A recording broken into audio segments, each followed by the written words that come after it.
नमस्कार दोस्तों, मैं हूं अनीता सिंह। धान की खेती हमारे भारत देश में बहुत ज़्यादा की जाती है। जैसे गेहूं की खेती करते हैं वैसे ही धान की खेती भी किसान भाई बहुत ही बढ़ चढ़ करके इसकी खेती की जाती है और भारत के कई राज्यों में इसकी खेती की जाती है, जैसे कि पश्चिमी बंगाल, उत्तर प्रदेश, आंध्र प्रदेश, तेलंगाना, उड़ीसा, बिहार, छत्तीसगढ़, पंजाब, हरियाणा, इस तरीके से कई स्टेट में बहुत ज़्यादा इसकी खेती करते हैं। और खेती के पीछे रीज़न भी है। सब्जी वर्गीय फसलों में थोड़ा रिस्क ज़्यादा होता है, धान की खेती में रिस्क कम होता है। गेहूं की तरह ये आसानी से ये खेती हो जाती है, इसलिए किसान भाई इसको बहुत ही बढ़ चढ़ करके धान की खेती करते हैं। आज हम विजिट कर रहे हैं पंजाब में और यहाँ पे किसान भाई ने बहुत अच्छी नर्सरी तैयार की हुई है। तो आज हम जानकारी लेंगे धान की नर्सरी किस तरीके से आपको तैयार करनी चाहिए ताकि आप भी बहुत अच्छा उत्पादन ले सकें, क्योंकि नर्सरी अगर कमज़ोर है तो आगे चल कर के फसल से पैदावार इतनी अच्छी नहीं मिल पाती है। तो नर्सरी बिल्कुल स्वस्थ और अच्छी होनी चाहिए। क्या क्या सावधानियां रखनी चाहिए, क्या क्या फर्टिलाइजर डालने चाहिए, किस तरीके से आप तैयार कर सकते हैं, कैसे आपको सीड लगाना चाहिए, संपूर्ण जानकारी इस वीडियो में शेयर करेंगे ताकि नर्सरी में रोग भी नहीं आए और बहुत अच्छी स्वस्थ नर्सरी तैयार हो जाए। आप अगर किसान हैं, धान की खेती करना चाह रहे हैं, आज का वीडियो आपके लिए बहुत इंपॉर्टेंट होने वाला है, एंड तक जरूर बने रहें। सबसे पहले दोस्तों, धान की नर्सरी तैयार करने के लिए रासायनिक खादों का प्रयोग कम करने के लिए आपको गोबर की खाद अपने प्लॉट में डाल देना है। जितना भी जैसा भी आपके पास अवेलेबल हो, पुराना गोबर का खाद हो उसको उपचारित कर ले तो बहुत अच्छा है, नहीं तो बिल्कुल ऐसे भी आपको बिछा देना है। गोबर की खाद बिछा करके उसके बाद में भी आप जैसे जुताई करना है, जुताई करके पानी भरना है। कम से कम नर्सरी तैयार करने के 10 से 15 दिन पहले पानी भर देना है, ताकि उसमें गोबर की खाद में या वैसे भी खेत में जो खरपतवार के सीड थे वो सारे खराब हो जाएंगे, गल जाएंगे, जिससे कि खरपतवार कम ग्रो होगा या होगा ही नहीं खरपतवार।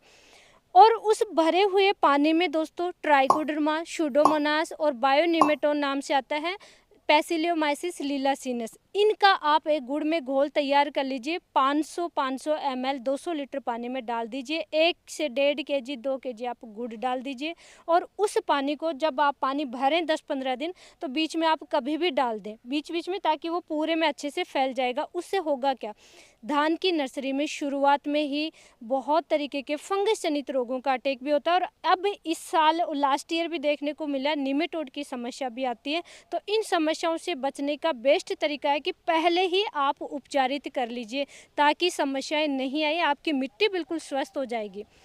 ये काम करने के बाद में 10 से 15 दिन बाद में दोस्तों आपको सीड का सिलेक्शन करना है। बीज आपको कैसा लेना है, आपकी मिट्टी कैसी है, आपको कौन सा वाला सीड लगाना, उसी अनुसार आपके अनुसार आप सेलेक्ट करें। बीज को दोस्तों लगाने से पहले पानी में अच्छे से वॉश करना है, और जो बीज में भी हल्के सीड आ जाते हैं जो कि आगे ग्रो ही नहीं होंगे, ग्रो भी हो गए अगर उग भी गए तो उनसे आगे पैदावार अच्छी नहीं मिलती, तो हल्के सीड पानी में ऊपर आ जाएंगे, उनको आप निकाल करके साइड में कर दीजिए। अगर घर का सीड ले रहे हैं तब भी आपको उनमें से हल्का सीड अलग से निकाल देना है। 1 kg सीड के लिए आपको दूरी लेनी है 15 बाई 15 की दूरी, 15 बाई 15 फीट की दूरी लेनी है।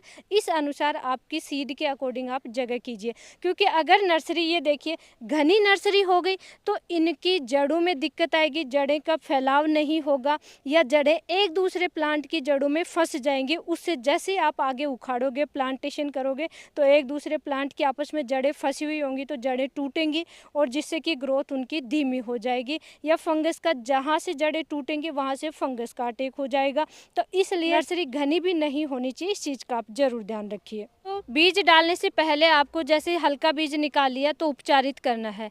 आप जितना बीज है उसका 20% पानी ज़्यादा ले लीजिए। पानी में डालना है आपको 1 ग्राम प्रति 5 लीटर पानी के हिसाब से स्ट्रेप्टोसाइक्लिन लेना है, और 2 ग्राम प्रति लीटर के हिसाब से आपको कार्बनडाजिम लेना है, जो कि बाविस्टिन नाम से आता है। ये बेस्ट है, इनको आप ये घोल तैयार कर लीजिए और सीड को आप डाल करके थोड़ी देर रख लीजिए, या 12 घंटे के लिए भी रख सकते हैं, 1 दिन के लिए भी आप रख सकते हैं सीड को, उससे अच्छे से उपचारित हो जाएगा। तो जैसे शुरू में बकानी रोग आता है, झंडा रोग आता है, फंगस जनित रोगे आते हैं, जड़ें भी गल जाती हैं, वो समस्याएं देखने को नहीं मिलेगी। इस तरीके से बीज उपचारित कर लें। उसके बाद में आप डायरेक्ट भी खेत में डाल सकते हैं, या जूट की बोरी है उसमें आप थोड़ा सा उसको जर्मिनेट कर लें 24 घंटे के लिए और बाद में भी आप खेत में डाल सकते हैं। रासायनिक फर्टिलाइज़र आपको पहले नहीं डालना चाहिए, सबसे पहले कि आपकी नर्सरी में जब तक सीड नहीं डालें। सीड डालने के बाद में जैसे ही जर्मिनेट हो उस समय भी डाल सकते हैं या सीड डालते समय भी आप डाल सकते हैं। NPK 12-32-16 इसमें एक बैलेंस मात्रा में फर्टिलाइज़र आता है। 1 kg सीड के लिए 300 ग्राम आप ये ले लीजिए और इसके साथ में ही 200 ग्राम प्रति 1 kg सीड की मात्रा के हिसाब से ही आपको सीवीड एक्सट्रैक्ट लेना है। समुद्री शैवाल या खरपतवार से बना हुआ फर्टिलाइज़र आता है। इफ़को की सागरिका गोल्ड आती है, सागरिका आता है, बायोजाइम, धनजाइम कई आते हैं, तो वो आप साथ में ज़रूर डाल दें। उससे अच्छा रहेगा कि एक तो ये सीवीड फर्टिलाइज़र है, ये न्यूट्रिशन का अपटेक कर जल्दी हो जाता है और कई तरीके के अच्छे रिजल्ट मिलते हैं, ऑर्गेनिक होता है। अब दोस्तों उससे आगे जैसे ही नर्सरी ये देखिए ग्रो हो जाएगी तो तुरंत आपको हर्बिसाइड का इस्तेमाल नहीं करना है। जैसे जैसे थोड़ा सा 10 से 15 दिन की नर्सरी हो जाएगी और 2 से 3 पत्तियां जब खरपतवार की आएँ तब आपको हर्बिसाइड का इस्तेमाल करना है। ऐसे ही जल्दी में आपको हर्बिसाइड का इस्तेमाल नहीं करना, नहीं तो ग्रोथ नहीं होगी। जब हर्बिसाइड का स्प्रे करेंगे या वैसे छिट्टा विधि से भी डालते हैं, नमी होना बहुत ज़रूरी है, खेत में गीला होना चाहिए, इस तरीके का ध्यान रखें आप। उसके बाद में धान में जो मेन समस्या आती है कि पीलापन आ जाता है, फुटाव अच्छा नहीं होता, जल्दी से ग्रोथ नहीं होती है, क्योंकि धान की नर्सरी 25 दिन से 35 दिन के अंदर तैयार होनी चाहिए।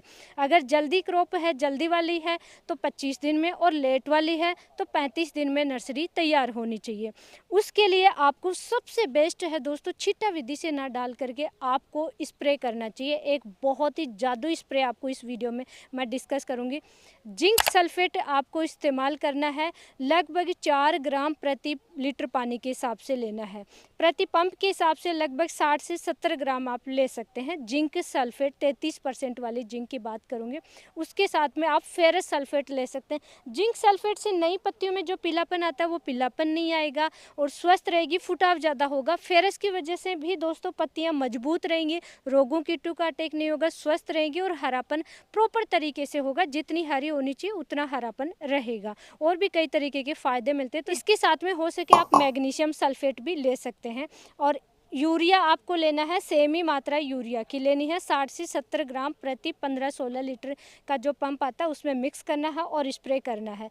4 चीज़ों का स्प्रे करना है, urea, zinc sulphate, ferrous sulphate और मैग्नीशियम सल्फेट। मैग्नीशियम नहीं भी मिले तो जिंक और फेरस होना बहुत ज़रूरी है।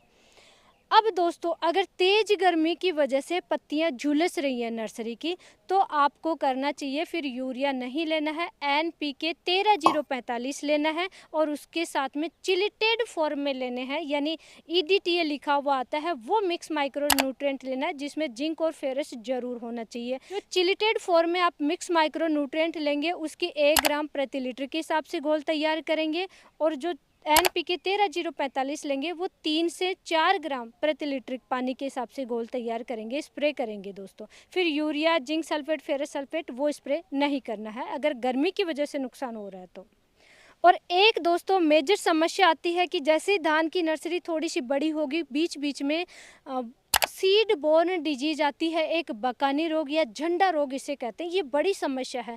अगर वो पौधे आपने नहीं निकाले या इसका ट्रीटमेंट नहीं किया, इसका उपचार नहीं किया, तो वो जब आप प्लांटेशन करोगे और वो जब बड़े होंगे पौधे तो उनमें सीड ही नहीं बनेगा। इस टाइप की समस्या गेहूं में भी आती है कि बालियां बीच बीच में काली पड़ जाती है। ये सीड बोर्न डिजीज होती है, सीड में ही ये समस्या आती है।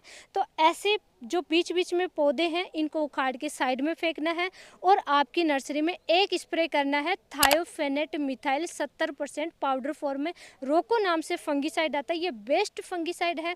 1 ग्राम पर लीटर के हिसाब से घोल तैयार करके अपनी नर्सरी में स्प्रे कर दीजिए। बस छोटे छोटे ये 2-3 काम है, ये स्प्रे कर दीजिए, आपकी नर्सरी बिल्कुल स्वस्थ हरी भरी रहेगी। धान की खेती के लिए आगे हमारे वीडियो आते रहेंगे, अभी नर्सरी का समय है, ऐसे ही आप स्वस्थ नर्सरी कीजिए और हम आशा करते हैं कि आप बहुत अच्छी इस बार पैदावार लें, धान की खेती आप अच्छी कर पाएंगे। ऐसी ही डिटेल संपूर्ण जानकारी के लिए हमारे चैनल को सब्सक्राइब कीजिए, वीडियो को लाइक कीजिए, ज़्यादा से ज़्यादा किसान भाइयों तक शेयर ज़रूर करें। धन्यवाद।